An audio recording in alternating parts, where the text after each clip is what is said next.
Ako na lang maaasahan mo sa lahat ng to, Santino. Ang demonyong tanggol ang may gawa niyan. Siyang pumatay sa Kuya David mo. Sukdulo na talagang kademonyo ng hayop na yun. Pagbabayarin mo sa Tanggol! Kinakain ako ng galit ko kay Tanggol. Tama yan, anak. Ipunin mo lahat ng galit mo. At ipuhos mo lahat sa kanya. Kalimutan mo na yung nanay mo. Mas pinili niya yung mga Montenegro kaysa sa atin. Hindi siya karapat-dapat maging nanay mo. Binigay ito sa akin ng Kuya David mo. Yan ang gagamitin mong sandata sa paghiganti mo kay Tanggol. Ang dapat mo gawin ngayon, yung mga ipaghiganti mo. Ang buhay ni Erika at ng anak niyo, yun ang dapat mong gawin. Tama ka, Tay.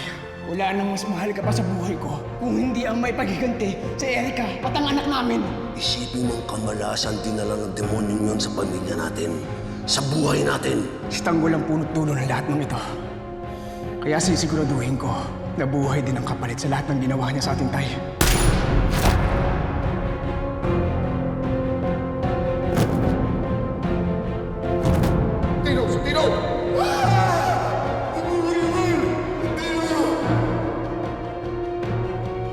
Patawarin mo ako, Santino.